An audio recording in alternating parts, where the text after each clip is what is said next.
राधे राधे। आप सभी को नमस्ते। मैं नम्रता आप सभी का स्वागत करती हूँ अपने चैनल हिंदी टीचर्स एकेडमी पर। तो हम 20 वन लाइनर क्वेश्चन देख रहे थे। सभी परीक्षाओं के लिए बहुत इम्पोर्टेंट है और मात्र कम समय में। और प्रश्न ये रही कि ऐसे वैसे हैं, प्रश्न बहुत अच्छे अच्छे हैं, बेसिक से लेके और अच्छे अच्छे लेवल तक के प्रश्न आएंगे। इस तरह हमको पेपर से पहले बहुत 1, 2, 3 हज़ार प्रश्न कम से कम देख जाना है, ताकि जो लोग पढ़ने वाले हैं कम से कम वो इसका फ़ायदा उठाएं और उनको हेल्प मिल सके, उनका रिवीजन हो सके। तो 20 हमारा हो चुका था क्वेश्चन, ये हम सब कल देख चुके थे। आज हमें देखना था 21 नंबर से। चलिए, तो 21 में क्या प्रश्न है। 21 में पूछा गया है कि आल्हा आल्हा किस ऋतु में गाया जाता है। तो आल्हा वर्षा ऋतु में गाया जाता है। किस ऋतु में? वर्षा ऋतु में। फिर है केशव दास का आध्यात्मिक ग्रंथ कौन सा है। तो केशव दास का आध्यात्मिक ग्रंथ है विज्ञान गीता। फिर देखिए, व्याकरण के बहुत इंपॉर्टेंट प्रश्न है कि संज्ञा का रूपांतरण किससे होता है। तो संज्ञा का रूपांतरण लिंग, वचन और कारक से होता है। संज्ञा का रूपांतरण लिंग, वचन और कारक से। सर्वनाम का रूपांतरण पुरुष, वचन और कारक से। 25 में देखिए, क्रिया का रूपांतरण। तो क्रिया का रूपांतरण होता है पुरुष, वचन और लिंग से। तो ये तीनों मैंने एक जगह लिखा है, इसको आपको ध्यान देना है।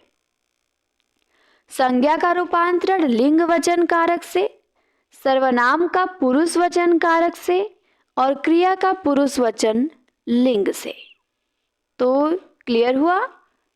26 पे आते हैं। 26 में पूछा गया है हम निर्गुण तुम सरगुण जाना। ये पंक्ति किसकी है। तो ये पंक्ति कबीरदास की है। हम निर्गुण तुम सरगुण जाना। फिर है भारतेंदु बाबू हरिश्चंद्र का जीवन चरित्र। ये जीवनी है, इसके लेखक कौन है। तो राधा कृष्ण दास हैं। भारतेंदु बाबू हरिश्चंद्र का जीवन चरित्र जीवनी के लेखक राधा कृष्ण दास। अगला प्रश्न है कि हिंदी साहित्य के किस इतिहासकार ने इतिहास को तीसरी आंख कहा है। तो इतिहास को तीसरी आंख कहा है हजारी प्रसाद द्विवेदी ने। बहुत अच्छा प्रश्न है। हिंदी साहित्य के किस इतिहासकार ने इतिहास को तीसरी आंख कहा है। तो हजारी प्रसाद द्विवेदी ने। 29 में एक पंक्ति दी गई है, किसकी है ये पंक्ति। अमावस के घरी झिलमिल चंदा, पूनम के धरी सूर। तो ये पंक्ति है गोरखनाथ की। अमावस के घरी झिलमिल चंदा, पूनम के धरी सूर, गोरखनाथ। 29 पे आइए। 29 में पंक्ति है पंडित और पंडितानी कहानी। कहानी के लेखक कौन है। तो गिरिजा दत्त बाजपेयी हैं। पंडित और पंडितानी गिरिजा दत्त बाजपेयी। मिठ बोला, मिठ बोला में समास। तो मिठ बोला में बहुब्रीहि समास होता है।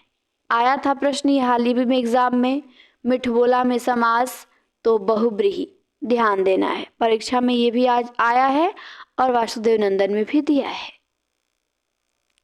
फिर गोबर गणेश का विग्रह क्या होगा। तो इसका विग्रह भी पूछा जाता है। तो इसका विग्रह होगा गोबर से बना गणेश।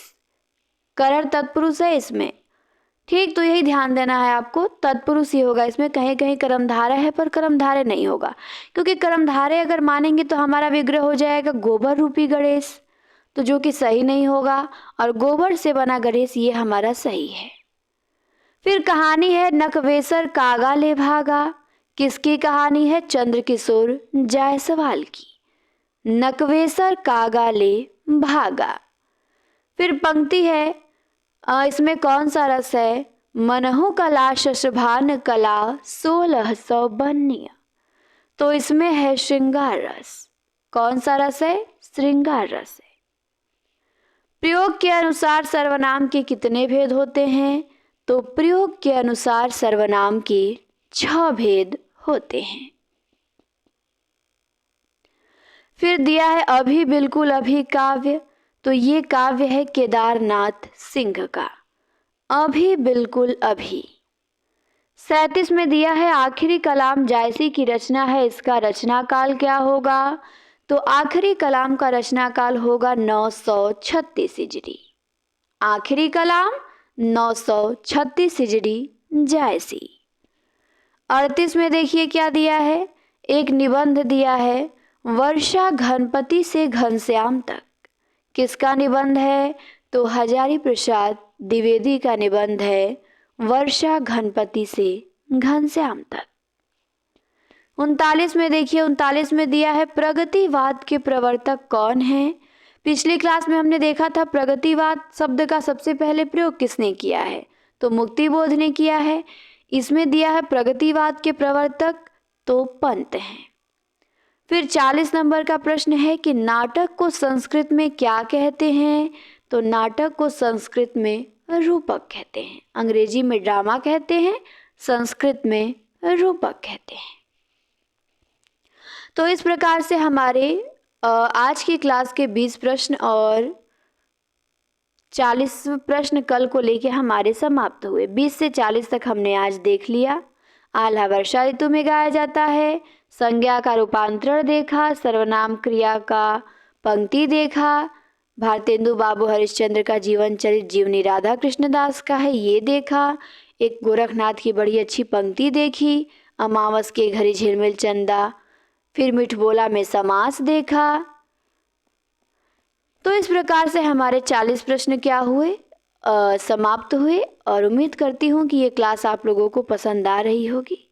क्लास आप शेयर करें, अधिक से अधिक शेयर करें। वायरल करने का काम आप ही लोगों का है, यूट्यूब तो करेगा नहीं। तो कमेंट में बताएं क्लास कैसी लगी। फिर मिलेंगे हम आपसे अगली क्लास में। क्लास देखने के लिए बहुत बहुत धन्यवाद।